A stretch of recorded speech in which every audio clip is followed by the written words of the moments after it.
Hey guys, I am nothing like a soldering or electronics expert, but what I've found now after doing this for a few years um, is that probably half the time, maybe more than half the time, there's an electronics problem.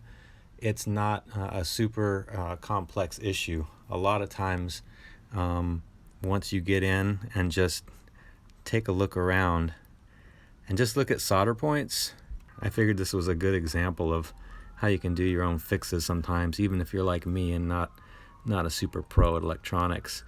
This is the kind of stuff I find all the time. Somebody's done a little rewiring in here, and they've actually done not a half bad job. It looks like, the soldering looks done pretty well, and they've used some quality wire. This is like cloth covered wire. But they didn't do a good job here. And this is the kind of stuff you find all the time. When I've got something cutting out, or an issue where something's going on with the electronics, it's something like this. And you can see that when they soldered this, the solder just didn't take with the wire. There's solder all around that connection, but it did not melt onto the wire itself. What I end up doing is just remelting some solder on a solder connection like that. And then, lo and behold, it will fix an electronic issue. Now, after you've melted some solder on a bad connection like that, tug on the wire a little bit. Don't be afraid to do that, because you got to make sure it's going to withstand the next few years sitting in this guitar, and possibly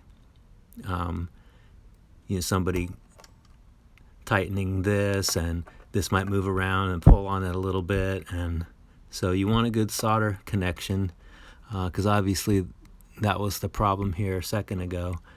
It just hadn't been done quite right.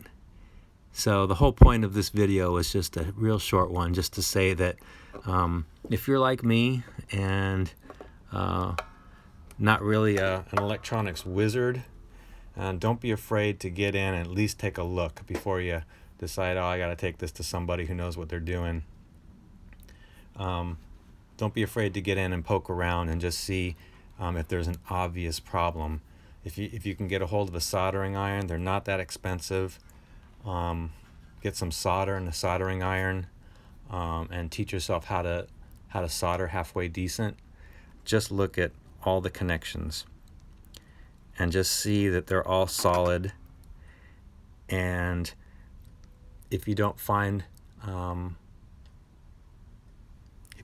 something quite as obvious as what I just found on this one, where it's like the wire was halfway dangling, the other thing you can do is you can just resolder.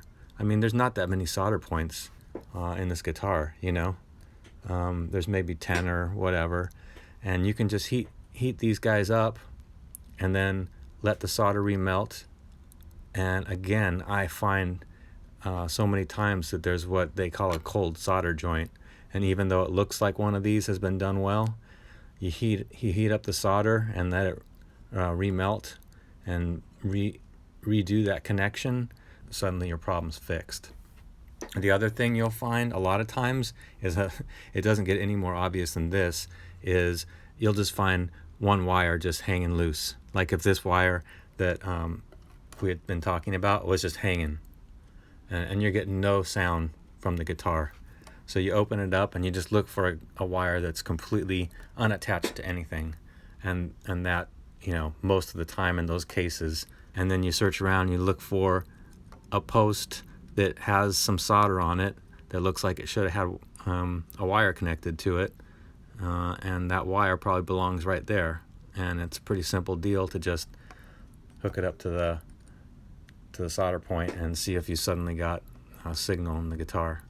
So just look for the obvious stuff, and you'd be surprised how many problems you can fix